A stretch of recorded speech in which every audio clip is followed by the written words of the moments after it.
Hello, everyone. Welcome to today's presentation. I'm excited to have you here.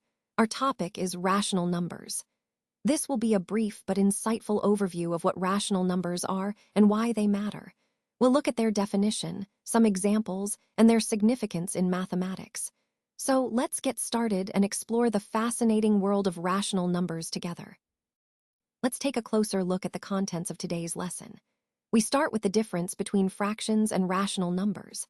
Understanding this distinction is fundamental because fractions are specific representations, whereas rational numbers include all numbers that can be expressed as a fraction, including integers and decimals. Moving on, we'll explore the broader number system, which forms the foundation for understanding rational numbers and other types.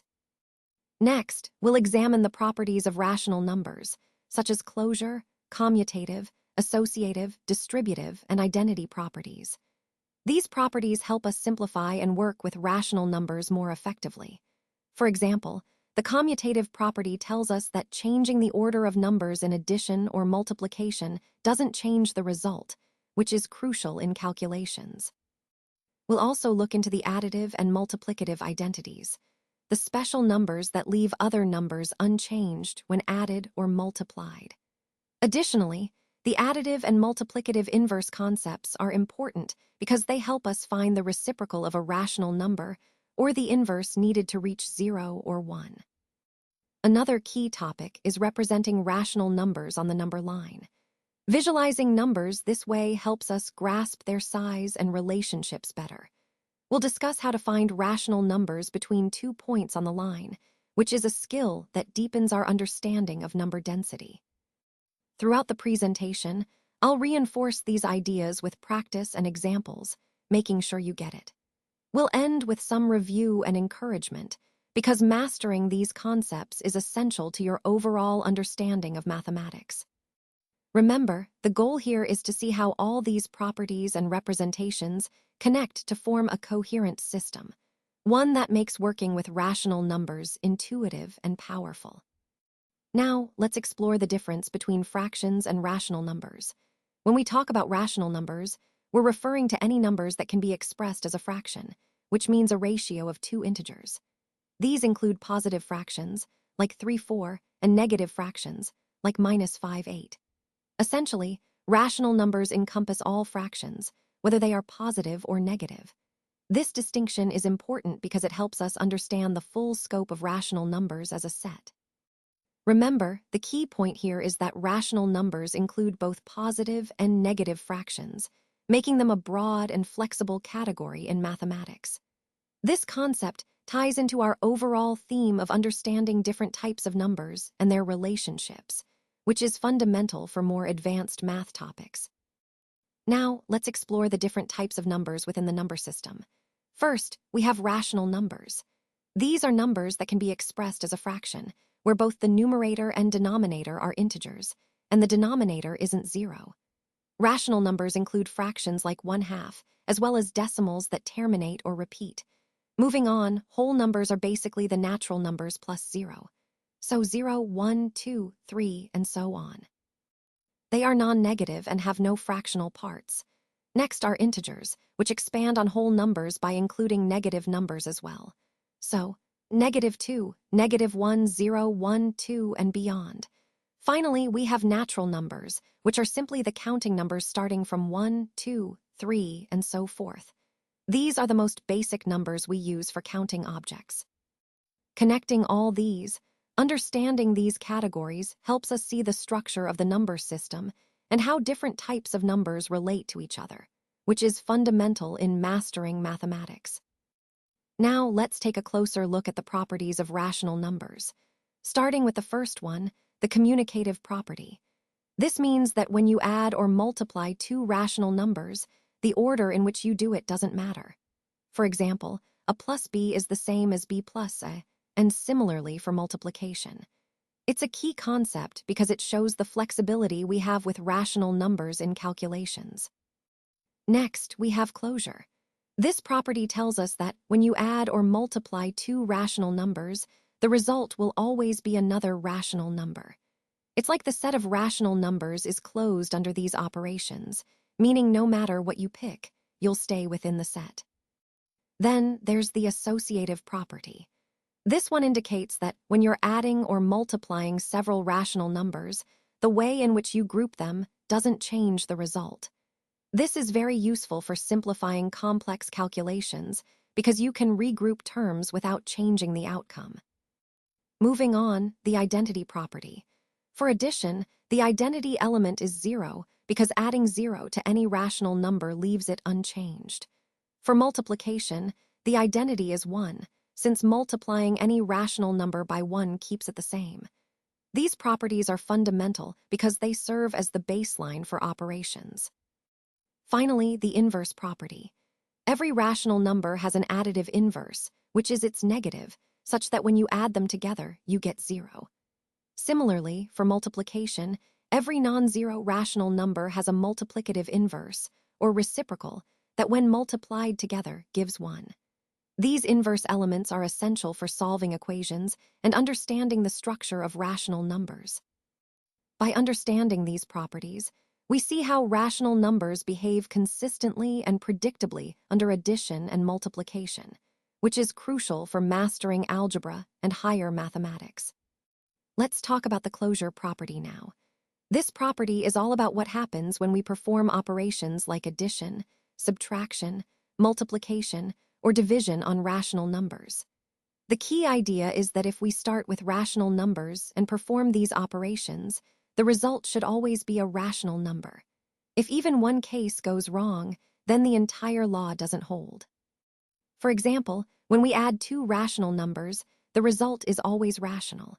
That means addition is closed within rational numbers. Similarly, when we multiply two rational numbers, the answer is again rational, so multiplication is also closed. The same applies for subtraction. Subtracting two rational numbers always results in a rational number, so subtraction is closed too. However, division is different. Dividing two rational numbers does not always produce a rational number, especially when dividing by 0 or encountering certain fractions. Therefore, division of rational numbers is not closed under this property. Understanding this helps us see how rational numbers behave under these operations and connects to the overall theme of how numbers interact within different mathematical structures.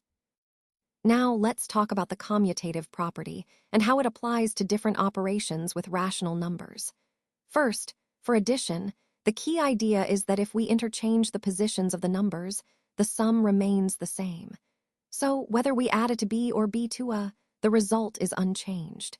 This means that addition of rational numbers is commutative. Next, for multiplication, the same concept applies. If we switch the positions of the numbers we're multiplying, the product stays the same. Therefore, multiplication of rational numbers is also commutative. However, when we look at subtraction, things are different. If we interchange the numbers, the answer changes. For example, 5 minus 3 is not the same as 3 minus 5, so subtraction is not commutative. Similarly, for division, swapping the numerator and denominator results in a different quotient. For instance, dividing 6 by 2 gives 3, but 2 divided by 6 gives 1/3. Hence, division of rational numbers is not commutative. Understanding these properties helps us see how different operations behave and how they fit into the larger picture of algebra and number theory. Let's talk about the associative property today. When we look at addition, you'll notice that if we interchange the positions of the rational numbers, the sum remains the same. This means that addition of rational numbers is associative. The same idea applies to multiplication. If we swap the numbers' positions, the product doesn't change. So, multiplication of rational numbers is also associative. However, things are different with subtraction. If we change the order of the numbers, the result is not the same. That's why subtraction of rational numbers is asterisk, not asterisk associative. The same goes for division. Interchanging the numbers results in a different quotient, so division is not associative either. This distinction is really important because it helps us understand how different operations behave when we manipulate the order of the numbers. It also connects to the overall theme of understanding the properties that govern rational numbers in various operations. Let's talk about the distributive property now.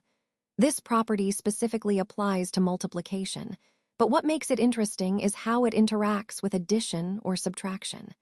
Essentially, it allows us to distribute a multiplication over a sum or difference inside parentheses. So if you have something like a times, b plus c, the distributive property tells us that you can multiply a by b and a by c, then add those two products together. It's a really handy way to simplify expressions and solve equations more efficiently. The key idea here is that this property is only applicable when you're dealing with multiplication combined with addition or subtraction. It helps us break down complex expressions into simpler parts, making calculations easier and more manageable. This concept ties into the overall theme of understanding how different operations interact and how recognizing these properties can streamline our problem-solving process. By mastering the distributive property, we're better equipped to handle more advanced math concepts with confidence. Now let's talk about the reciprocal of rational numbers. When we say reciprocal, it simply means upside down. For example, if we have the number -2, which is written as -2, its reciprocal is. So, flipping the numerator and denominator gives us the reciprocal.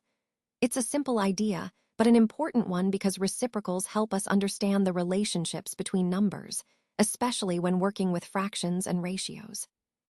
Remember, the reciprocal of any non-zero rational number is another rational number, and multiplying a number by its reciprocal always gives us 1.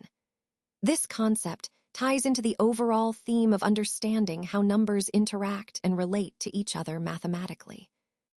Let's talk about the multiplicative inverse. When I say upside down, I mean finding a number that, when multiplied by the original number, gives us 1. For example, the multiplicative inverse of -4 is, because if you multiply -4 by you get 1. It's like flipping the number over to find its reciprocal in a way. Now, there's an important exception to keep in mind. What happens if the number is 0? Well, 0's multiplicative inverse doesn't exist. Why? Because if you try to find a number that, when multiplied by 0, gives you 1, that's impossible. Multiplying anything by 0 always results in 0, so there's no number that works here. We write this as 1 0 equals ND, which stands for not defined. This concept is crucial because it highlights that only non-zero numbers have multiplicative inverses. Understanding this helps us grasp the structure of numbers and their relationships, which ties back to the overall theme of how numbers behave and interact in different mathematical operations. Let's talk about the additive inverse. The key idea here is that it's the opposite of a number in terms of its sign. For example, if I have the number 3, its additive inverse is -3. And if I have -5, the additive inverse is +5. Essentially, the additive inverse is the number that, when added to the original, gives us 0.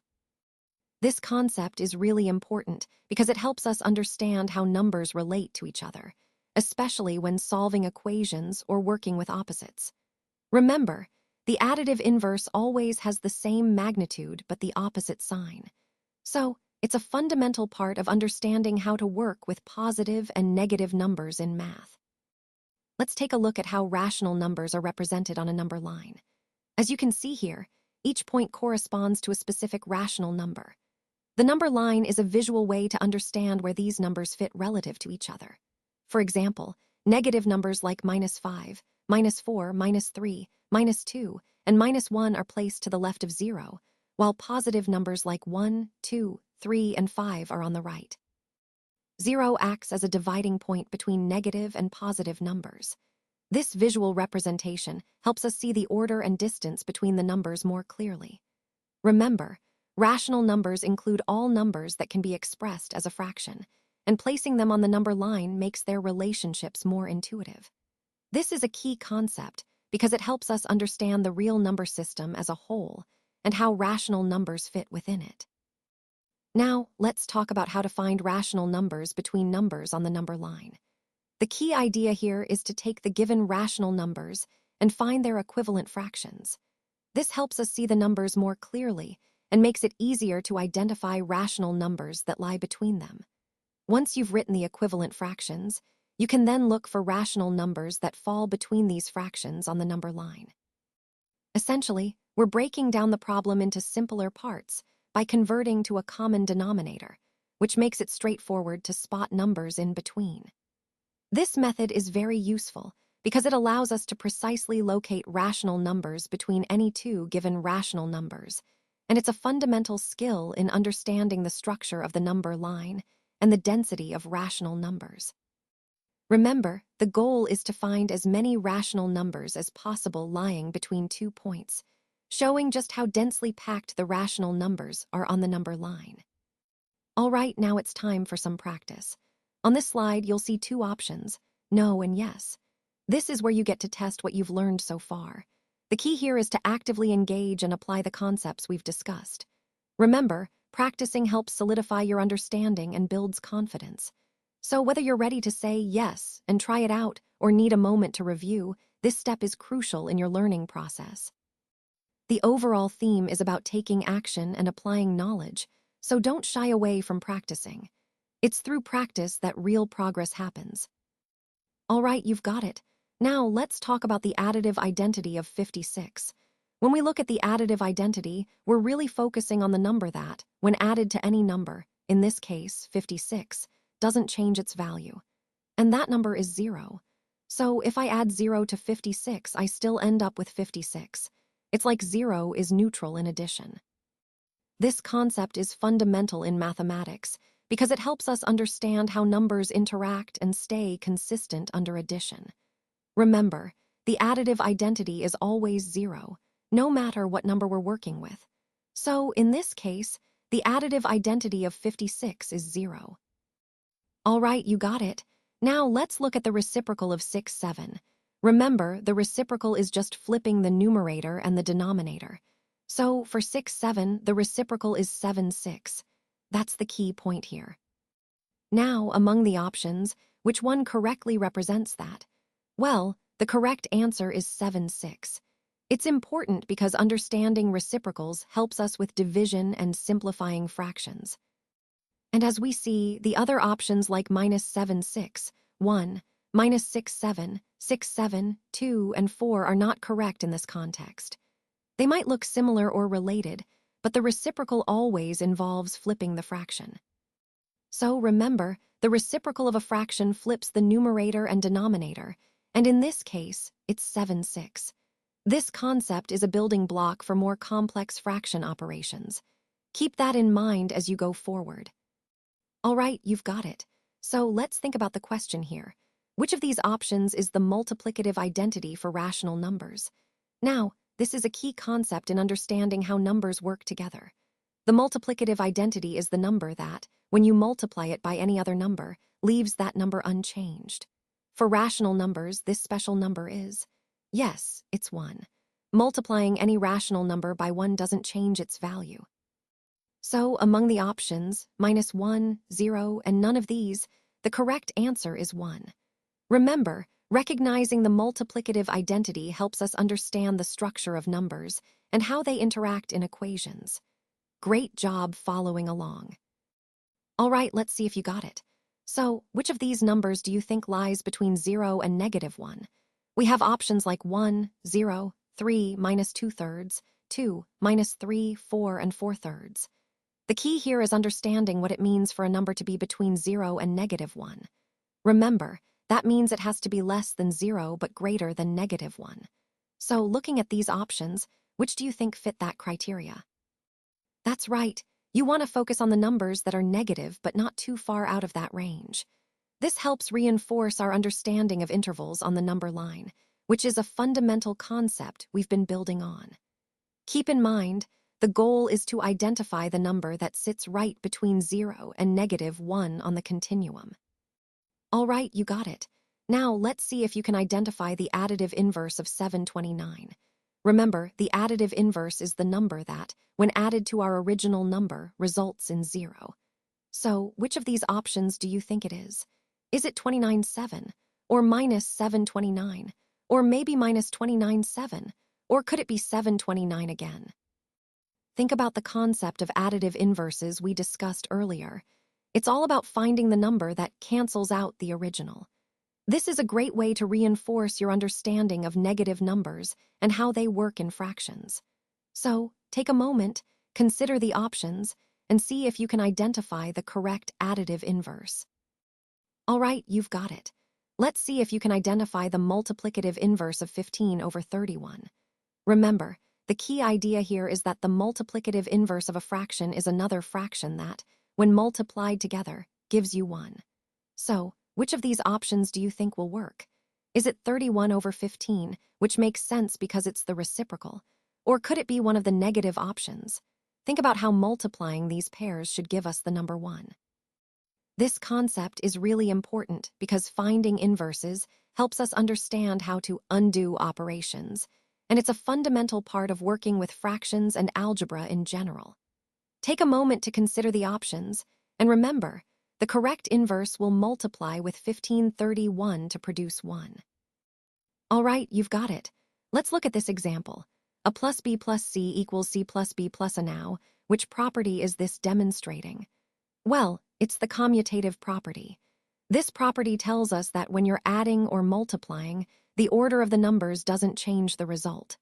So, changing the order from a plus b plus c to c plus b plus a still gives you the same answer. It's important to understand that this property highlights the flexibility in how we arrange numbers during operations. The other properties we discussed earlier, like the associative property, which deals with grouping, or the closure property, which confirms the results stay within the set, serve different purposes. So here, the key takeaway is recognizing the commutative property in action. It's fundamental because it helps simplify and understand how numbers behave in operations, tying back to our overall theme of understanding the properties that make math predictable and consistent.